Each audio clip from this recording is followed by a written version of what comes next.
Another climate change report just came out. It's pretty scary. It's kind of confusing.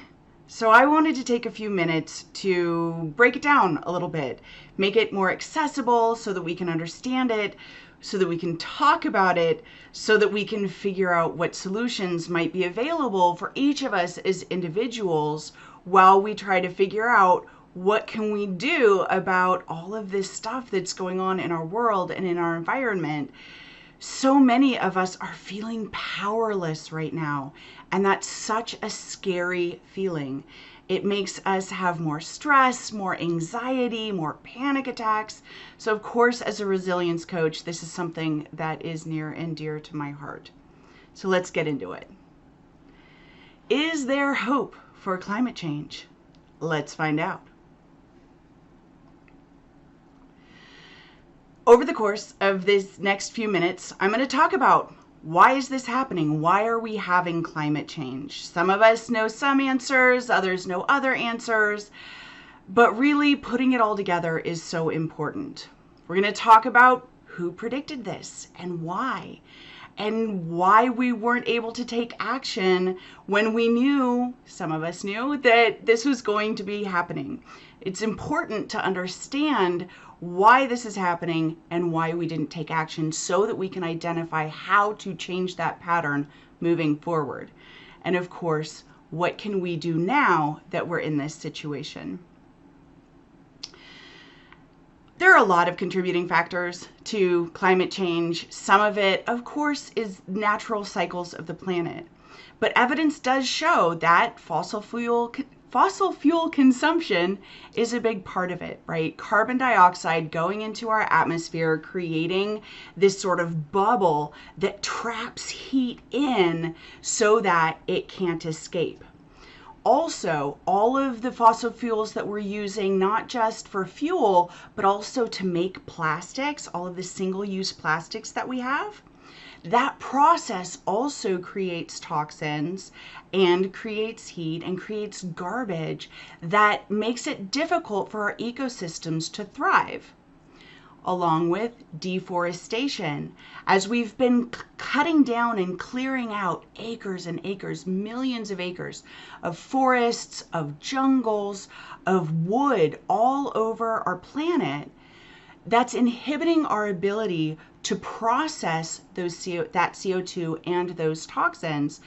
The trees are basically the Earth's lungs, right? So imagine all you could ever do was take a breath in and you couldn't take a breath out to release the CO2 in your body. It would be a problem. So we need to have those trees to process all of that CO2. So it becomes sort of this combination of factors that we're creating more CO2, but we're also having fewer opportunities to process the CO2, and it becomes this horrible cycle that we're stuck in. Also, concrete, right? Urban environments tend to be much, much hotter than rural environments, in large part because of all of that concrete. All of the roads, all of the buildings, it traps the heat in. So at night, it's then emanating that heat off and raising the temperatures overall, rather than out here in the country where we have grass and we have trees and all of these things that absorb the heat and don't continue to reflect it off at night. Also, food waste is a surprisingly significant source of heat on our planet. If you think about, ideally, all of the food that is consumed on the planet by any animal goes into the cycle, goes into the ecosystem and gets broken down and turned into resources for the plants, right? It's that food web, that spinning cycle. But we're removing the food from that cycle, putting it in plastic bags where it still decomposes, still gives off heat, but it's trapped and it's not able to re-enter the cycle that we need it to in order to keep our planet's systems balanced. So all of these different things that we're doing are creating greater levels of heat. And the latest report that came out said that we're now at 1.1 degrees Celsius above what was pre-industrial levels of temperature. And we're all freaking out that if we get to 2 degrees Celsius, that's like a really big deal. We're hoping to maybe hold it off at 1.5. So all of these different contributing factors are making it more likely to continue raising that temperature rather than cutting it off and bringing that temperature back down by processing our CO2 more effectively, finding better ways to cool down rather than things like concrete, finding ways to bring our food waste back into the systems, back into the cycles, so that they're not creating all of that additional heat. But climate change is not just about warming. Yes, I know I was just talking about 1.1 degrees Celsius, and that is a big deal. But part of what's happening as a result of that increase of temperature is all of these other weather patterns that are forming. So when we talk about climate, we're not just talking about global warming. We're also talking about droughts, floods, blizzards, hurricanes, famines, all of these other things that are happening on the planet as a result of these shifts in temperatures. So this is why if you have a sudden and unexpected blizzard, people will say, oh, how's that global warming working out for you? It's still a result of the changing temperatures on our planet, even though it's really a lot colder in the moment, in the locale. And we'll get to why in just a second. So all of these changes in temperatures are having a dramatic effect on our oceans. The ocean's temperature is changing, and all of the ice that's melting is sending water with a different salinity, right? So the amount of salt versus fresh water, acids versus bases, it's changing the salinity of our oceans. And it's also changing the currents. And we'll talk a little bit more about currents in just a second. But what's important to recognize in all of this is the impact that's having on the ecosystem of the ocean, all of the species that aren't able to survive in these changing environments. They have a very stable set of temperatures and salinities that they can thrive in. So things like phytoplankton and algae and corals that also help to process that CO2 aren't able to survive in these changing environments. So this change in the ocean is really, really significant. It's also significant in the context of how our Earth moves, okay? So this image here is showing the Gulf Stream, the current, the sort of conveyor belt that runs through all of our oceans. And you can see the warm water going up to the Arctic and then cooling off immediately, going down, going along the ocean's floor, and continuing in that cycle all over the world. Our shipping lines are totally dependent on this. So are our whales, our birds, all of the migratory species depend on this global conveyor belt of the ocean. And unfortunately, because of the changing temperatures that we're seeing, that conveyor belt is slowing down because the change in temperature isn't dramatic enough to force that shift down from the hot to the cool and move it down along the ocean. So unfortunately, we're starting to see that those currents are slowing down, and that could have a dramatic impact on our ability to travel through the ocean, to send things from one country to another country, because our shipping lanes are being impacted so dramatically. Also, along with the ocean, we're seeing changes in the jet streams. The Gulf Stream is for the water, the jet stream is for the air. And when we had a really solid, stable polar ice cap, the jet stream was also very stable.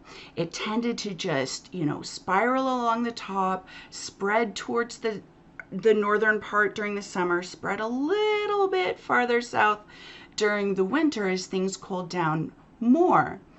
But with all of these changes in the ocean, we're also seeing these changes in the air. The jet stream isn't stable any longer. It's becoming kind of loosey-goosey, which is why we're seeing some of these really dramatic changes in weather as the cold air comes farther south than it typically did, and the hot air goes further north than it typically did. We're seeing all of these changes in rainfall and other kinds of precipitation like blizzards, hurricanes, droughts. All of these things are a result of these changes in the jet stream and where the hot air is going, where the cold air is going, and it's no longer as stable as it was. So we're going to be seeing much more dramatic weather changes happening over the course of the next several years as this system continues to degenerate due to the changing temperatures. So all of the things that we're looking at, the extreme weather events, that's also going to have a significant impact on the ecosystems, right? We were talking about the ocean and all of the systems that are happening there, the forests, all of the changes that are happening there.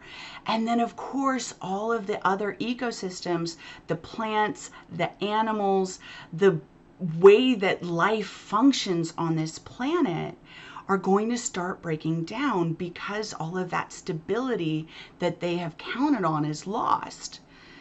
Unfortunately, we'll probably also see an increase in diseases as changes in water, whether we can have clean water, whether there's enough of it, and all of the other ways in which diseases tend to flourish, we're likely to see more of that. So as we think about every way that we've been impacted by COVID, what else might be looming in front of us in terms of other diseases that might latch on and take hold and become more and more difficult to eradicate? Changes in weather also mean crop failures. Droughts and floods impact our ability to grow the food that we need to survive. And with the population the size that we have, we're already facing starvation in so many parts of the world. So having those dramatic impacts on our crops is really scary. What if the day comes when we're not able to grow animals, we're not able to grow crops anymore? So we need to really start thinking about these things now and find ways to take action. And also to bear in mind that with all of these changes, as certain parts of the world become less and less stable, we will of course see greater human conflicts, more migration as people find that they're not able to survive in their homelands. So finding ways to cope with that, to strategize around that. This is a lot, y'all. I'm getting a little bit emotional and I'm just talking about it.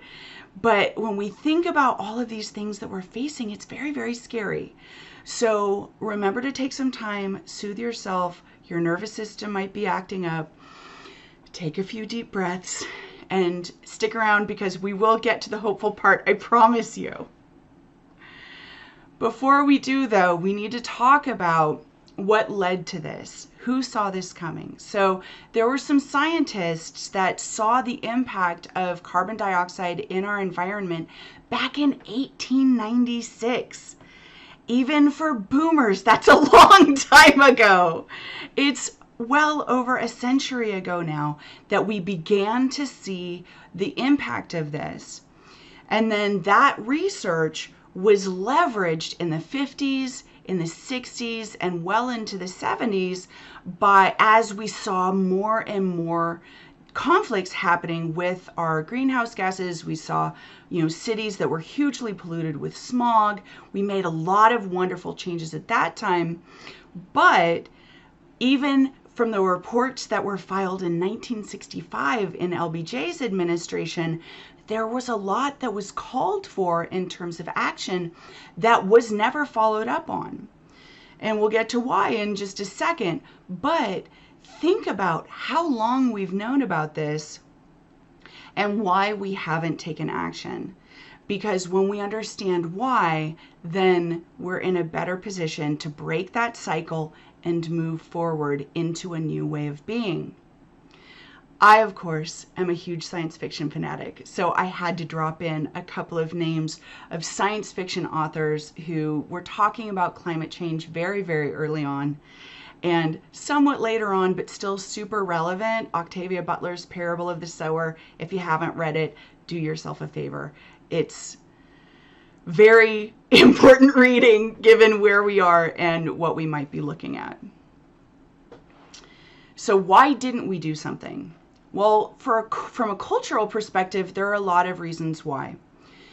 But I think a lot of it comes down to a cultural belief that we as humans are above nature. We're outside of the systems that flourish in nature. We don't think of ourselves as being a part of ecosystems.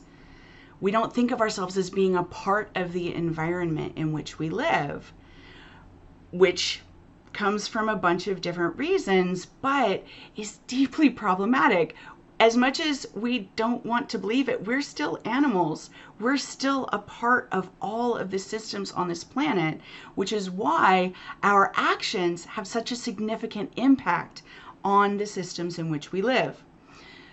I personally think that some of it comes from the ways in which we built villages early on, hundreds and hundreds of years ago, where the forest was out there, the wilds were out there, but here, this is our village, this is where we live. And we told each other stories, fairy tales and fables about how wild and scary the outside world was. And that built within us a sense of separation. There's also, of course, the Judeo-Christian idea that's handed down in the Bible and other works that talks about man being placed in charge of the world. And I'm not trying to slam on anybody's religion. I'm a super big fan of everybody worshiping in the ways that feel good to them. But it is important to recognize that those concepts reinforce the idea that we're separate from the world in which we live, when in fact we're deeply, deeply enmeshed. We're deeply interwoven. We are a part of the world in which we live. We are a part of all of the ecosystems that feed us, that give us water, that process our elimination. All of these things are a part of the system of the planet. And we have to recognize that in order to be able to get back on track in a way that is truly and deeply sustainable.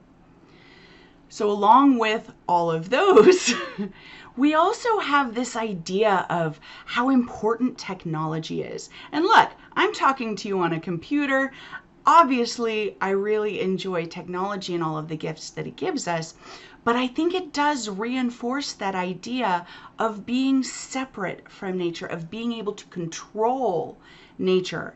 And I think that's part of why, as we're looking at what changes have and haven't been made, so often we're talking about how can we fix it? How can we exert our will over nature to bring it back on track, while not really talking about finding that balance, coming back into that system so that we can find the sustainability that we need in order to thrive over the long term. So along with that, there's also this I versus we mindset, the manifest destiny, the colonialization and neo-colonialism, this idea that I am separate from us, when in fact, we all need to be able to flourish together. If one part of the system is flawed, all of the system is less effective. So if we can begin to look at ourselves as we instead of I, we'll start to see some opportunities there that we might not otherwise see. And of course, I can't talk about climate change and why we didn't make changes without talking about power mongers, the oligarchs, the hegemonies, all of these people who are more focused on winning capitalism and being better, bigger, stronger, having more than others. right? That goes right back to the I versus we concept, but it's also about, well, let me exert my political capital so that I can get my needs and desires met and everybody else can go, right? So when we look at all of these influences that have coalesced to where we are now, recognizing the power disparity in our society is really significant. We need to take that into account. And along with that, this idea that we're here to grow, right? Going back to that colonialism, neocolonialism, expansion, let's get bigger, consume more, have more people, have a greater audience, have more money, all of this idea of growth, as opposed to how can we be sustainable? How can we make sure that our systems are functioning as efficiently and effectively as possible? It's a very different way to look at the world, but maybe some dramatic world shifts are exactly what we need right now in order to see the changes that will help us all thrive in the coming years. On an individual level, why didn't I do more? I mean, I've known about this for a long time. How much have I really done? And you might be asking yourself the same question. Guilt and shame, they don't do us a lot of good, right? But it does help us to acknowledge what our mindset has been so that we can identify what needs to change so that we can move forward. I talk about this Cassandra complex, right? Cassandra was this prophetess in ancient Greece who was cursed to always speak the truth, but nobody would believe her. And I think we've seen a fair amount of that in the scientific community. All of these people saying, help, help, this is a big problem. And everybody going, yeah, whatever. Okay, Chicken Little. So I think that there might be a little bit of this Cassandra complex going on, in part because when we think about how big, how dire this situation is, we feel stressed out. We feel afraid, we feel overwhelmed, and our bodies will naturally try to distance ourselves as a defense mechanism from the things that make us freak out.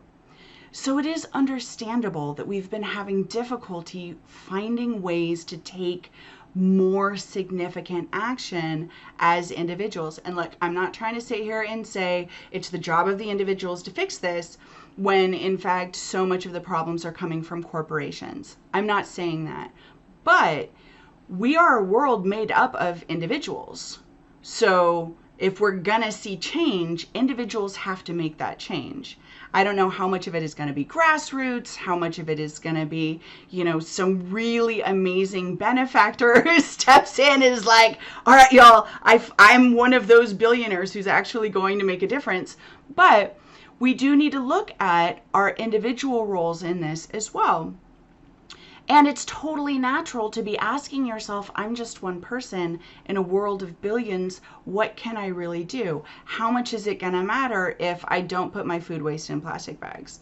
How much is it going to matter if I turn off my air conditioner? Or if I tear up the concrete on a road? I'm not urging that kind of rebellion necessarily, but we do need to look at the ways in which we tend to say, I'm so small, what can I do?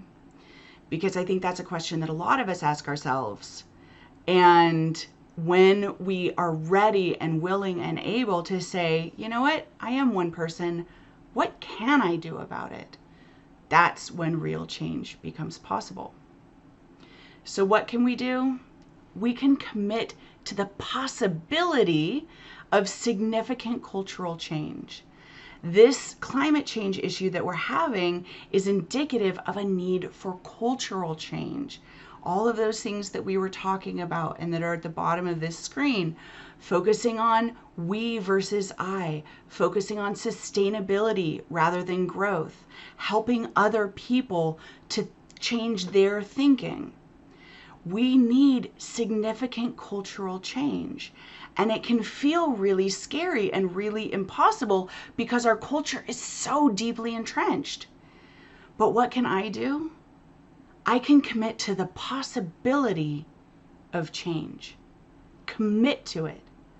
I love this James Baldwin quote. Not everything that is faced can be changed, but nothing can be changed until it is faced.